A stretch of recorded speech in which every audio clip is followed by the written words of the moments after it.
Rekado, makabuluhang kwentuhan, sari-saring tips na kapaki-pakinabang, mga istoryang tagos sa puso. Rekado, tips at kwentuhang sangkap ay sakto. Rekado.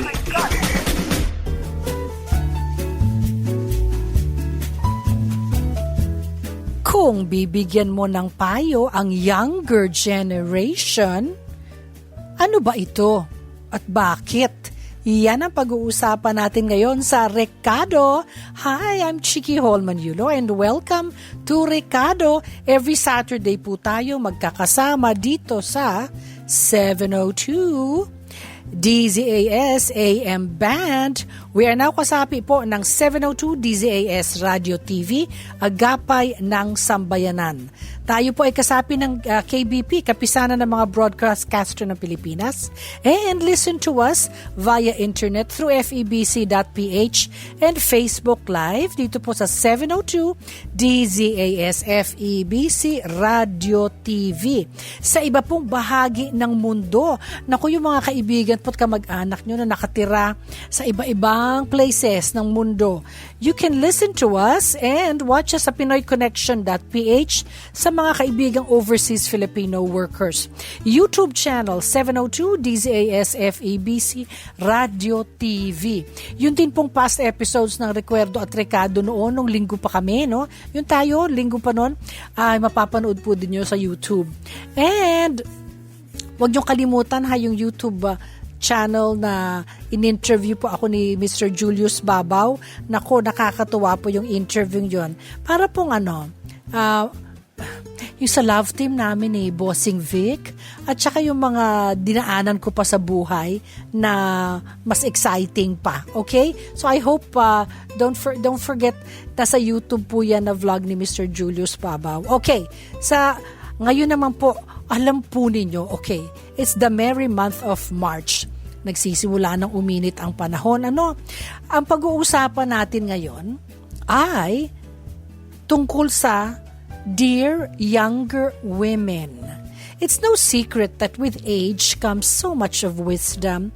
Dahil sabi nga nila, if old age could and the younger age would, okay? Diba? Dahil sa ilan naman mga experiences sa buhay, kaya nga mas maraming nai-impart yung mga may edad na ng konti. Kaya nga marami silang mai-share na wisdom, lalo na sa mga younger ones na kumakaharap ng mga different things na dati ay hinaharap din namin na may edad na ng konti. Okay, do you often look back at your life and wonder, what is the most important thing or things that I've learned at that time? Baka naman yan ang gusto natin i-share sa atin mga younger selves o yung mga kabataan na gusto mong sana naturuan ko itong mga anak ng kapatid ko o anak ng aking favorite cousin o anak ng aking mga kaibigan. I-gather nyo lahat yan mga tita at turuan na sila. Okay, dear younger women, things older women want younger women to know. Yan po ang atin question for the day. Kung bibigyan mo ng payo ang younger generation, ano ba ito at bakit? Sumagot po at mag-send rin ng greetings sa atin pong ongoing live stream. And don't forget to wow, love, and share. Before we start our topic, I will read mga greetings from our listeners and yung mga viewers natin. Miss Almazan, Marakejem, good afternoon Tita Chiki, watching from Riyadh. God bless you. Yalle, marhaba, alhamdulillah, ila saleme. Tisk baal khir, sabal khir. Si Fredo Garces, God bless you Miss Chiki, good afternoon po. Tapos si Imelda Gavina de la Cruz, hi, kamusta ka na Ime? More power to your program. Ingat po palagi. Thank you at God bless you po. Vicky Teves, good afternoon Tita Chiki. God bless your program, Ricardo. You are such a blessing listening from San Juan City. Naku, dyan kami natira dyan kami lumaki magkakapatid sa San Juan. Okay. Nora Cabantog, since day one. Good afternoon po, Recuerdo at Ricardo. Zenaida Gueca, Makale. Listening from Xaviera Subdivision, Angeles City, Pampanga. Tapos si Edith Paglinawan, hello, good afternoon Miss Chiki. Tapos si Marilyn De Leon, kamusta from Calatagan, Batangas. Vicky Colandong Gabornes, patuloy na nakikinig sa Quezon City. Ito naman si Miss Carmen Miranda, Chiki, God bless your program, Ricardo, watching from Morong, Rizal. Alam mo, dapat pumunta ako dyan sa Morong, Rizal. Malapit lang yan, ang laki-laki. Alam po ba ninyo, napakalaki pala ng province of Rizal. Hindi ko akalain. Nagta-travel ka na ng 1 hour, nasa Antipolo ka pa lang. Okay. Minda Aridodon from Dasmariñas, Cavite. Of course, si Cipriano Balatazo Balatibat. Hi! Nora din Minaldo Servida. At saka si Nora Canchela, Claire Janil Mercado. Kamusta na po kayo? Raymond Yambot from Christ Above All Community Church sa Tarlac. God bless all of us. Imelda Gutaka, kamusta din? At sa lahat ng staff from San Jose del Monte, Bulacan. Mamaya na yung iba natin. Si Grace Tancauco Fabon, hi! Stay pretty and blessed. Ay, babatiin ko din po ang Carmona Christian Church and Philippine Missionary Fellowship ng Batangas, Cavite and Laguna area ngayon. At sa punto pong nais namin pasalamatan ng ating mga kaagapay na patuloy na tumutulong po pag-partner sa ating ministry dito po sa FEBC. Alam po ninyo, sa tulong ng Panginoon at ang inyong prayers at financial support, alam po ninyo, mahigit 75 years na po natin na ibabahagi ang tamang balita at ang mabuting balita ni Kristo. At nais naming na makibahagi. Kung nais po nyo makibahagi sa amin pong ministry, maaari kayo mag-message sa Facebook page ng 702 DZAS FEBC Radio TV or bisitahin ang Donate Now sa febc.ph para sa iba pong detalya. Kamukha nga po ng transmitter project ng FEBC. Ang transmitter po ay dapat mga 20 years, mga 25 na yung sa amin. So, kailangan ng palitan. So, with lots of prayers and your financial support, you put transmitter project. Okay? Ang kawikaan po ngayong araw ay galing sa 1 Thessalonians 5:11. Sa New International Version, therefore, encourage one another and build each other up, just as in fact you are doing. 1 Thessalonians 5 verse 11, magandang balita Biblia, ito po Tagalog version, dahil dito palakasin ninyo ang loob ng isa't isa at magtutulungan kayo tulad ng ginagawa ninyo ngayon. 1 Thessalonians 5 verse 11, alam mo ang maganda dyan, yung talaga magtutulungan kayo. Utos yan ng Panginoon Imbis na hilahin nyo isa't isa pababa, i-push nyo paakyat. Okay? Ngayon naman po, dahil it's the merry month of March, I'd like to say happy birthday, March 10, 1951. Happy birthday to you. Ipinanganak si Miss Gloria Maria Diaz, na isang Filipino actress sa langanan ng film and television model and beauty queen. Sumikat siya matapos po manalo ng Miss Universe noong 1969, becoming the first Filipino to hold the title Miss Universe title on its 18th edition. So happy birthday to you, Glory. How are you? Naku, at ang mga beautiful daughters niya. March 11, 1945, ipinanganak si Jose Marie Lim Chan. Jose Marie Chan, na isang Filipino singer, songwriter, and businessman, regarded as one of the pillars and icons of original Filipino music. Ipinanganak din po ng March 18, 1950, Miss Celeste Legazpi. Awarded singer, actress, her singles and albums have reached gold and platinum status noong 1960s, 70s, and 1980s. Siya ay anak ng national artist ng visual arts si Mr. Cesar Legazpi. At a beautiful din ang daughters ni Miss Celeste Legazpi. Happy birthday to you. March 19, ipinanganak si William Sheehan, Isang American musician. Kilala siya, lead bass players. Ang playing style niya kabilang sa paggamit ng chording, two-handed tapping, three-finger picking techniques, at controlled feedback. I'd also like to say happy birthday once again to my husband, Prandy Yulo, March 11. Happy birthday, Prandy. Also to Miss Shinette Curry. Happy birthday, March 11 ang celebration. At Mr. Tony Curry, March 18. Happy birthday to you. Rekado, makabuluhang kwentuhan, sari-saring tips na kapaki-pakinabang, mga istoryang tagos sa puso.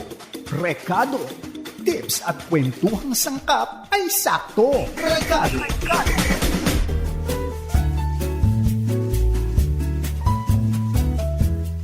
Dear younger women, things older women want younger women to know. Ako po si Chiki Holman Yulo. Dito po sa Rekado every Saturday. We're together 4 o'clock to 5 o'clock. And you can text us at DZAS space message and send to 0917-572-1754. At sa Facebook sa 702 DZAS FEBC Radio. And ang question natin, kung bibigyan mo ng payo ang younger generation, ano po ito at bakit yun ang ipapayo ninyo? Mag-hello ako Mag-hello muna ako. Inda, kaibigan to ng aking kapatid na si Mimi Holman. Inda Santos, regular listener. Hi Inda, kamusta ka na?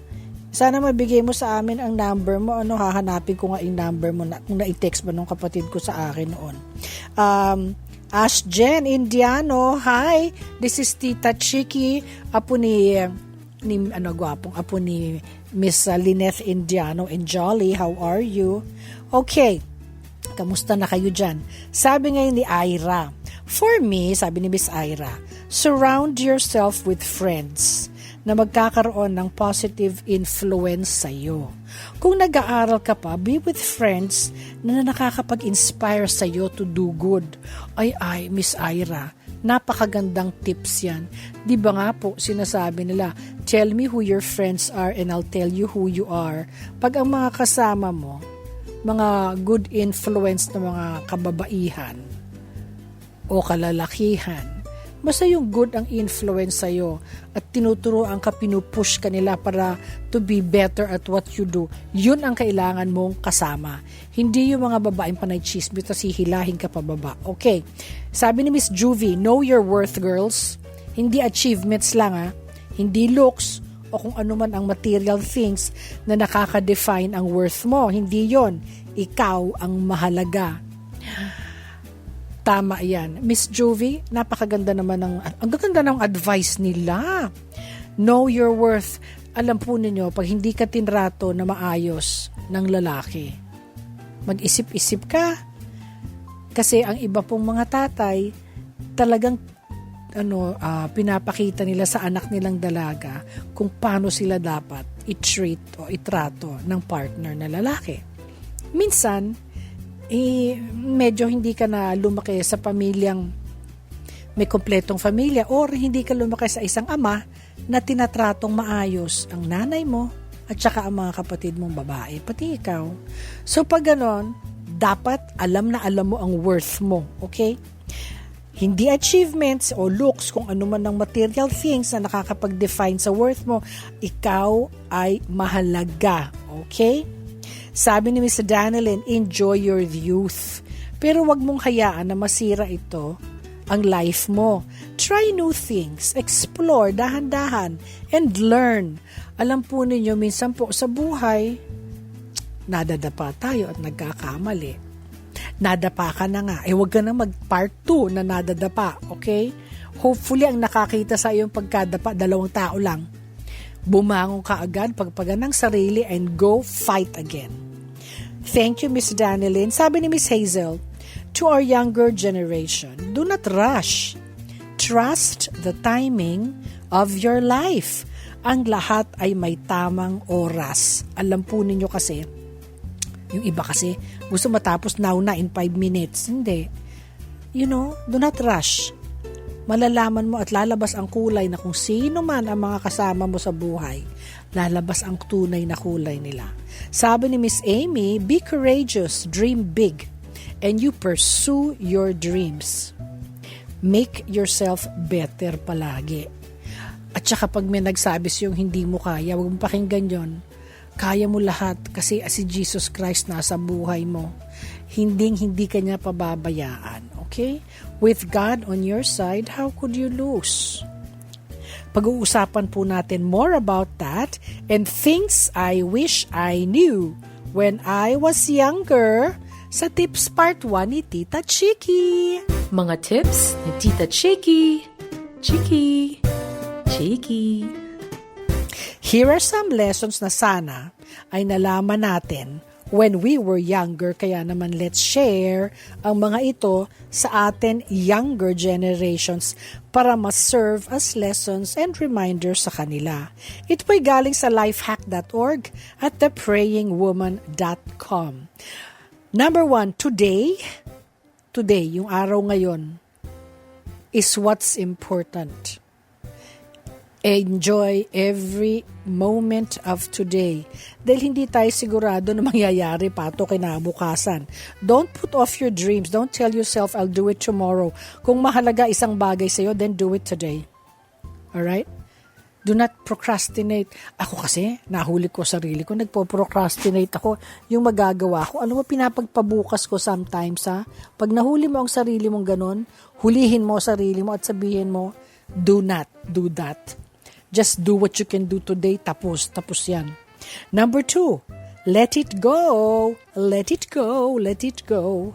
Whatever happened yesterday is over. Those unmet expectations, those difficult situations, failures and conflicts are in the past. Hindi na natin mababago yun kahit anong gawin mo, so let it go. Huwag na tayong mag-dwell sa anger, sa resentment, sa disappointments. It only keeps you stuck in the past at hindi makakatulong for you to move forward. So, let it go. Number 3, money is not the most important thing. Okay? Totoo naman, importante ang pera dahil we have to pay bills. Okay? Pero sa dulo, money is not the end goal.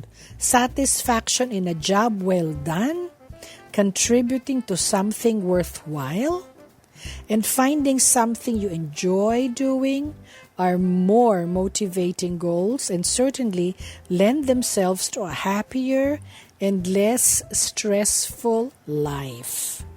Hindi pinakamahalaga ang kwarta, pero talaga naman nakakatulong kasi kailangan mo yan pagbayad ng mga bills. Pero sa dulo po niyan, ang satisfaction ng maganda yung trabahong na-present mo at nagawa mo. Tapos may ginawa kang something na, nakatulong man lang sa publiko o sa mga tao. Ang satisfaction nun ibang klase. Or na-bless dun sa ginawa mo. Ang satisfaction talaga is beyond human understanding. Number 4, it's not a race. We have so much to do, so much to accomplish, and it feels as though we have to be in a hurry to get there. Hindi mo kailangan magmadali at ipilit lahat, okay? If you try to do it all at once, pero hindi mo naman na-enjoy ang isang bagay, maaaring maapektuhan ang iyong health at relationships. Kaya naman slow down and take one thing at a time and one day at a time. Number 5, look for the good in everything. Alam mo, pag may nangyari sa buhay mo at hinahanap mo, anong maganda dito sa nangyaring ito? Alam mo, mas mabibless ka. Manatiling positibo. Look for the good in people. I-celebrate mo ang happy moments. Kimaliit, kimalaki. Hanapin ang lesson at opportunity for growth sa mga kinakahirap na challenges. Give helpful encouragement rather than negative criticism. Be helpful whenever possible. You know, if you see the good in everybody, matutuwa ka at matutuwa din sila sa iyo. Minsan kasi yung kaibigan mo quiet lang. Maghanap ka ng something good about that person. Sabihin mo sa kanya. Number 6, it's never too late to pursue a passion. If you're itching to pursue something that you've always wanted to do, don't delay it. May mga reason bakit inilagay sa puso mo ang iyong dream or passion. Use it to bless others. So it's never too late to pursue a passion. Kung mahilig kang sumayaw, please mag-take ka ng dance classes o makisayaw ka sa kaibigan mo, magaling din sumayaw o mag-aral ka sa YouTube ng mga dancing, okay? Siguro yung umpisa muna, mag-join ka ng Zumba class, tapos matututo ka na. Mahilig ka sa languages, mag-aral ka na ng isa-isa, okay? Tapos makikita mo, mag-i-enjoy ka lalo. Number 7, people will not live forever. Ito ang realidad ng buhay. Pahalagahan mo ang mga tao sa iyong paligid. Show them that you care. And you never miss an opportunity to affirm. Words are powerful and the impact can resonate forever. Alam po ninyo, ako, yung mga tita ko noon, nyari may favorite recipe, ang lola ko noon, ako, magaling magluto, magaling magansilyo, magaling sa crafts, magaling sa lahat. Inuupuan ko yan, may notebook akong bit. Sinusulat ko lahat to mga, lola, tandaan mo yung paggawa mo ng ganito. Ano na nga ba yung nilagay mo sa ganyan? O yung auntie ko, tita, tandaan mo, ano ba yung sikreto mo paggagawa mo ng ganito? Bakit yung paggawa ko hindi ganun kasarap? Bakit? Alam po nyo, yung mga little sikreto nila, alamin mo na. Para i-share mo sa family. O iiwan niya at ibibequeath ang special recipe niya sa'yo. Or ang secret niya kung paano niya perfect yung kanyang mga pagtatahi niya ng mga, kunyari, mga blouses ninyo, ganon. Kausapin mo na sila. Kung may mga sikretong alam sa pamilya, ano nangyari ki tito ganon at ki tito ganyan, gusto mong alamin, iupo mo na yung lola mo, yung favorite aunties mo, favorite uncle mo, bigyan mo na sila ng panahon kasi, you know what? They will not live forever and so will you. So, enjoy the moment, seize the moment, and take time to just enjoy each other. Yan po, naku, sana po natutunan kayo in one way or the other. I-share ko lang yung sabi ng isang kaibigan ko, si Winnie Haleco. This was many years ago. You know, both of us were having difficulty sa financial na matters. And one of the tips that she gave me that, you know, I cannot forget. Sabi niya, Chiki, tandaan mo, pag ikaw magdidesisyon, kasi marami siyang anak na maliliit pang pinapakain, Sabi niya, pag ikaw magdidesisyon kung anong bibilin, dapat meron ka 1 kilong, palagi may 1 kilo kang sibuyas, meron kang bawang, at saka lagi kang meron kamatis. Okay na yon. Tapos, meron kang potato, 1 kilong potato, at saka meron kang carrots. Sabi ko, okay. Tapos kung meron kang perang extra, baka ng green beans, okay? Ngayon, bibili ka kunyari ng 1 kilong baboy, lutuin mo na kaagad. Tapos pag niluto mo, binoil mo, tanggalin mo yung mga nasa ibabaw na parang fatty stuff, Tapos para malinis na yon, ready na pag gusto mong isigang o dadagdagan mo na lang nung paketeng pangsigang. Kung gusto mong i-boil, lalagyan mo na lang siya uli ng paminta at saka asin. Tapos kung gusto mo, lagyan mo ng konting patis. O tapos kung gusto mo ng ano ba yun? Yung may konting tomato sauce para apretada, pwede din. O pag alam mo, sabi niya, kung gusto mo, gawin mong puchero. Alam po ninyo, to this day, I had to call her up this week to tell her, thank you, Winnie. Tandaan mo noon, maliliit pa yung mga bata, nagko-compute tayo kung paano tayo makakatipid. Yung mga tips na binigay mo sa akin na yon, talaga naman nakatulong. So kung ako sa aking, sabihin ko sa younger self ko, mag-put aside ka ng mga basic na yon, tapos alam mo, okay ka na, mapapakain mo na lahat, everybody, at masarap pa ang luto mo. Okay? So yan po, take notes.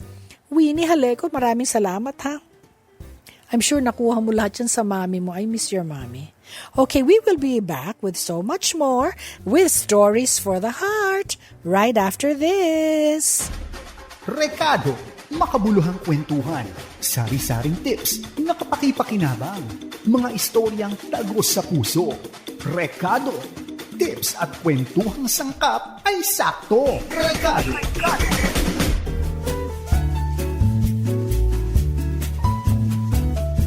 Bago po tayo mag-Stories for the Heart, Ako po ulit si Chiki Holman Yulo. Welcome to Recado! Every Saturday po tayo, 4 o'clock to 5 o'clock. I'd like to say hi to Georgie Rojas from Calauan, Laguna at si Mother Lily niya. Remy Fajardo, hi! Mga kapwa managers ko po sa ProLife UK. Leslie Flores, hi! Ana Salonga, kamusta na kayo? Joey and Lydia Tan. Also to our friends from Pampanga, the Dison family, si Albert Baluyot and Carol Baluyot. Mayap aga kekongan. Kapa mo. Ay, naku. Kamusta na kayong lahat? Okay? Si Julie Fool at si Conrad Parlala. And ang derma na si Miss Arlene, how are you? Miss ko na kayo guys. Okay, welcome to Stories for the Heart. Stories for the Heart.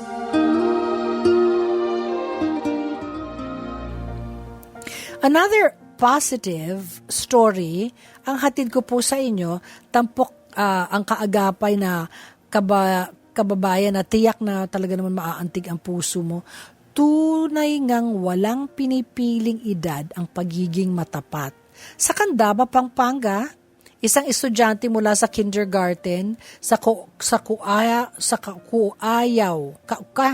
Kuayan, Bugtong ES, ang nagsuoli ng napulot niyang pera. Habang naglalakad papunta sa kantin upang bumili ng merienda, napulot ng estudyante ang pera na pagmamayari pala ng kanyang kaklase. Marami naman ang natuwa at humanga sa ginawang katapatan ng estudyante.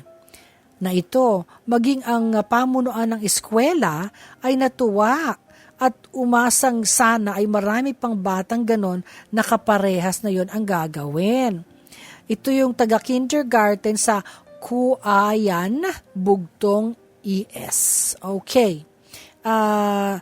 Maraming nakakatabaan. Bakit wala ang pangalan niya dito? Parang nawala ang pangalan.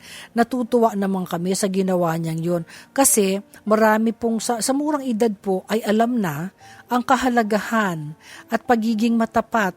Sana po ay tularan ito ng karamihan, lalo na yung kapwa-kabataan, upang mabigyan ng pag-asa ang buhay ukol sa iniiwan ng linya ni Dr. Jose Rizal na kabataan, ang pag-asa ng bayan.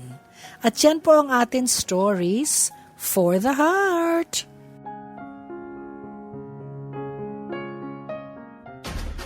Recado, makabuluhang kwentuhan, sari-saring tips na kapaki-pakinabang, mga istoryang tagos sa puso. Recado, tips at kwentuhang sangkap ay sakto. Recado.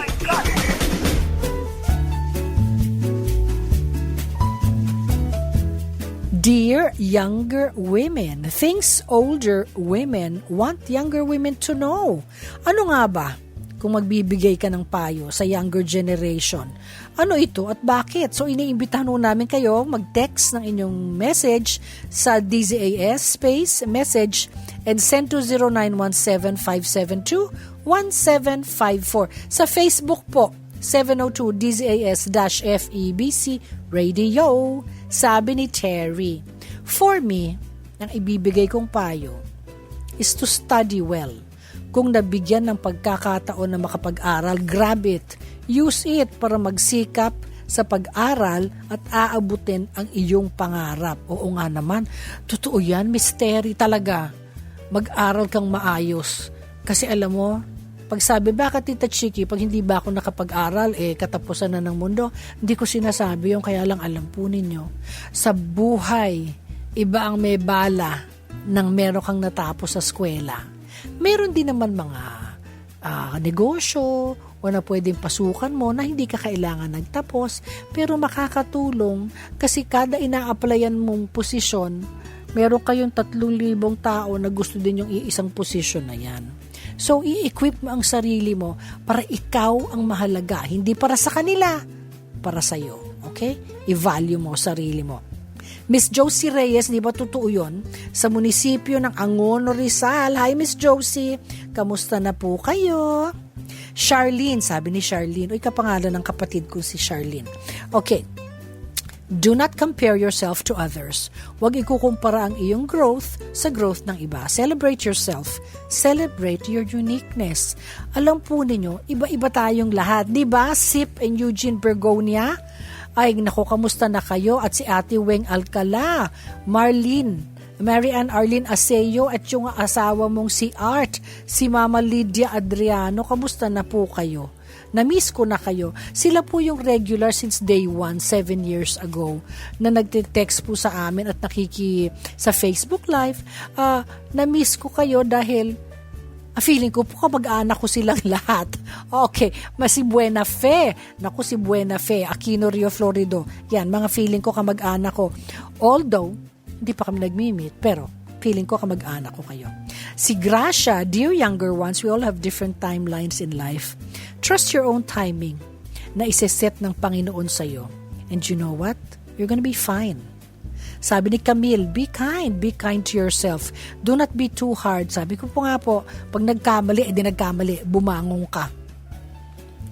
Don't be too hard, be kind to yourself and help them and to be a blessing to them. Kung nagkamali ka. Okay lang, bumangon ka. Hi Nora Cancela, kamusta ka na? At si Paz Baniged. Hi Angel Velasco Alcaraz ng Naik Cavite. Kamusta na po kayo? Edith Paglinawan. Naku, kamusta ka na rin? Na-miss ko na kayong lahat. Sabi ni Camille, be kind. Be kind to yourself. Totoo yan. Kasi, iregaluhan mo sarili mo. May self-love ka dapat. Bigyan mo ng sariling oras mo. Kunyari, pwede kang mag-siesta ng 20 minutes, magpahinga ka, umidlip ka. Or bigyan mo ang oras ng sarili mo, mag-facial ka ng mukha mo. Hindi ka kailangan sa professionalidad. Sarili mo, pwede yan. I-brush mo yung nails mo, toenails mo, tas i-push mo ng konti. Bigyan mo ng cleaning sarili mo. You're gonna be happier. Ngayon naman po sa tips part 2 ni Tita Chiki. Tips ni Tita Chiki. Tita Chiki, Chiki, Chiki.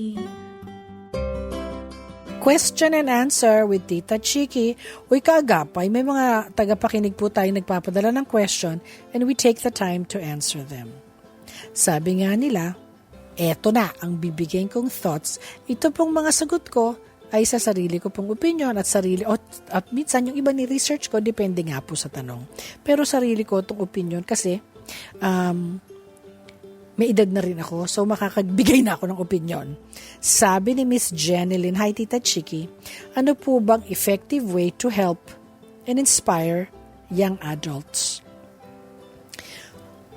Jeneline, ang gusto ko sa tanong na yan, alam mo, marami kang maitutulong sa kanila.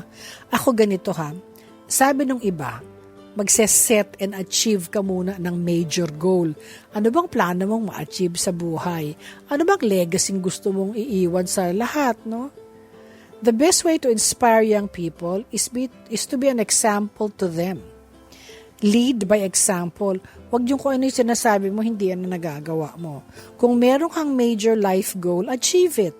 Or ipakita mo sa kabataan na you can do it.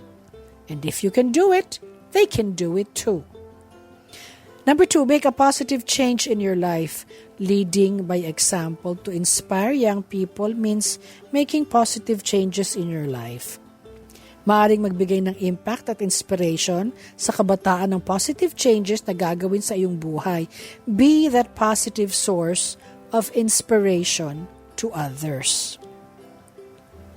Alam mo, pag positive ka sa buhay mo palagi, mas nakangiti ka. Lahat ng negativity, pagpagan mo na lang, mawawala yan, okay? Number 3, make happy and healthy decisions. Alam po natin ang importansya ng living a healthy life and a healthy lifestyle.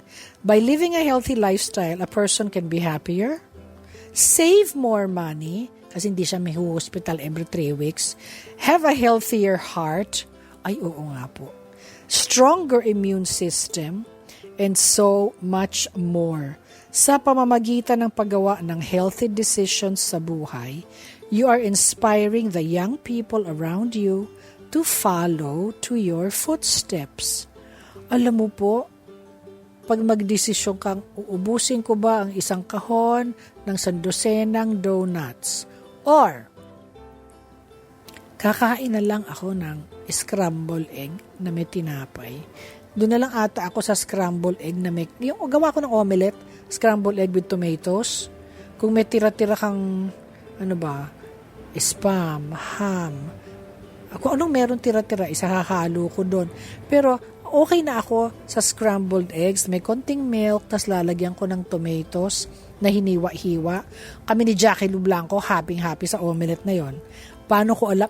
Paano? Yung kanya nilalagyan niya ng sourdough bread, lalagyan niya ng konting strawberry jam, at saka yung egg, yung omelette na yon. Ay, ang sarap na ng kain namin dalawa. Tapos magtatawagan kami. Are you eating what I am eating? Okay. Tapos magtawanan kami. Yun ang healthy decisions na gagawin mo. Kasi pag mas healthy ka yung immune system mo, alam ko yan kasi ako nag-down ang immune system ko. So, sa pamamagitan ng paggawa ng healthy decisions sa life, you're inspiring the young people around you to follow your footsteps. Number 1, 2, 3, 4. Pass down information. Turuan mo ang mga kabataan sa mga bagay na alam mo. Meron ka bang special skill? Have you learned things in the course of your life that you'd like to pass down? Teach others while inspiring them. Pag ako, nakita ko yung mama ko pag gumagawa, nagseset ng table, maganda ang table. Maganda yung, hindi mahal. Minsan hahanap lang po siya ng cute na buti-buti dyan, tapos lalagyan niya ng mga green sa garden namin. Ano yung mga ginugupit niya dyan. Alam po ninyo, ako to this day, maganda ako mag-set ng table. Lalo na pag gusto kong dadating yung mga kamag-anak ko pang iba, inaayos ko ang table na maganda. Bakit? Inimpart sa akin ng mama ko yun eh. Inimpart ko din ang pag-ayos ng pagkain mo. Ang unang mabubusog sila, visual sa itsura. Bago yung pumasok sa bibig nila at sa tiyan nila, visual muna, busog na sila. Okay? So, pagandahin mo. Pasok mo yung magagandang halaman sa loob ng bahay mo. Scrub mo yung mga paso.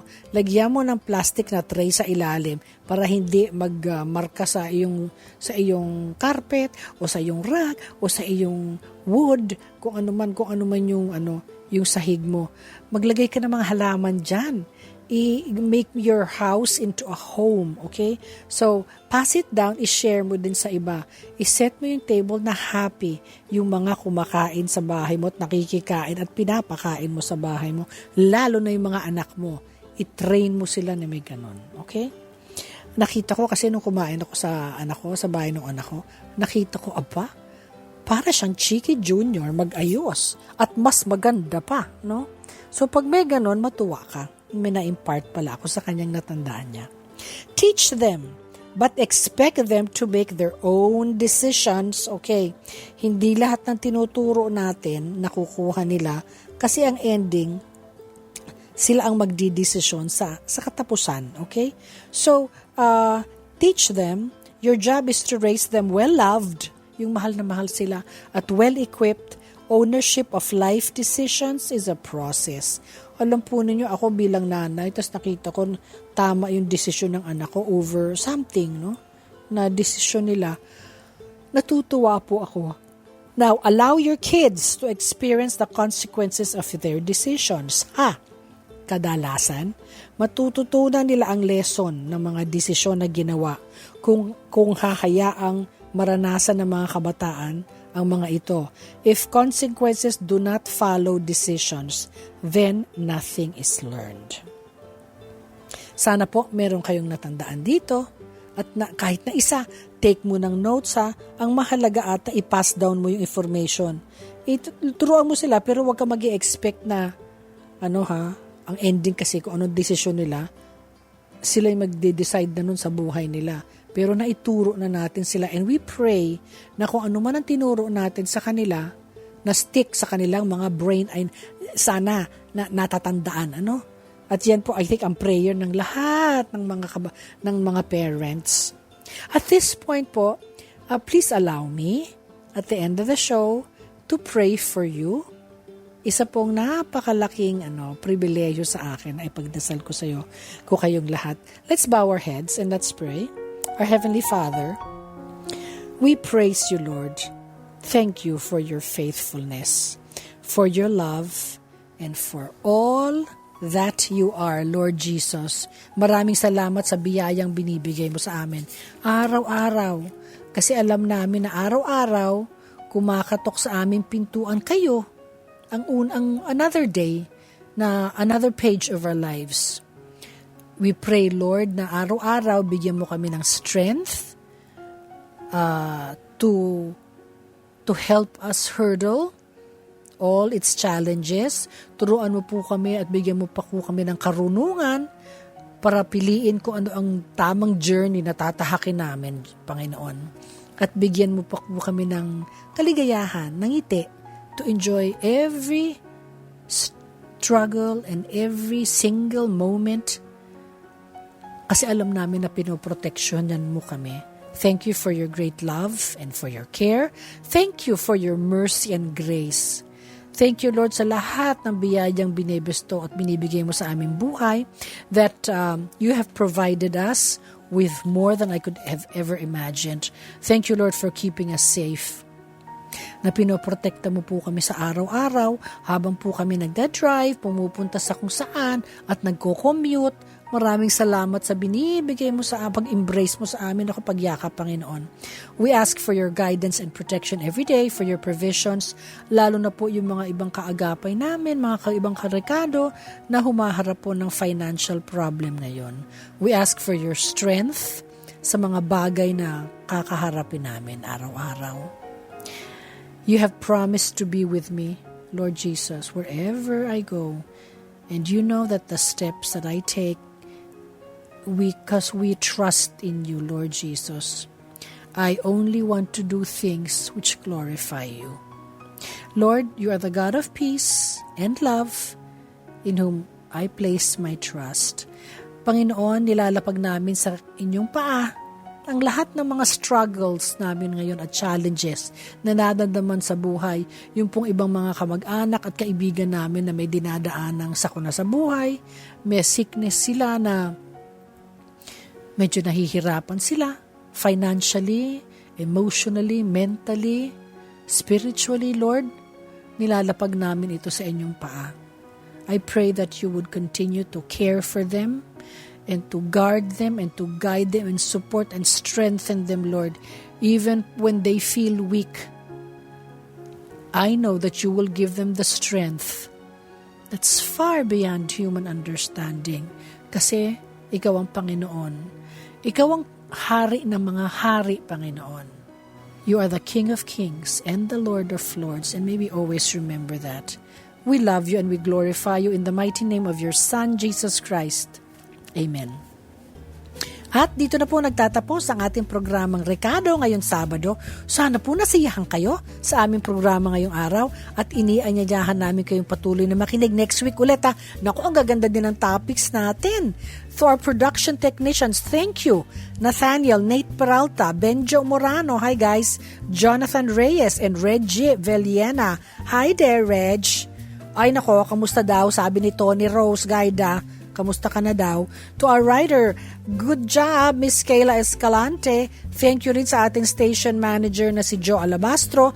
Ako po si Chicky Holman Yulo sa Rekado dito lang po sa 702 DZAS FEBC Radio TV, Agapay ng Sambayanan.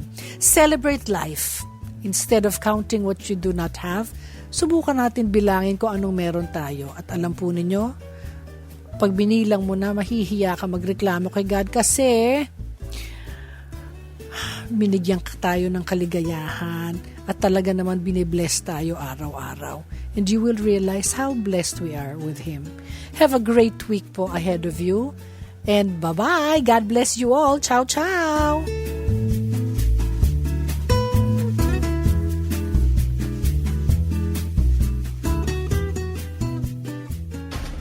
Rekado, makabuluhang kwentuhan, sari-saring tips na kapaki-pakinabang, mga istoryang tagos sa puso. Rekado, tips at kwentuhang sangkap ay sakto. Rekado.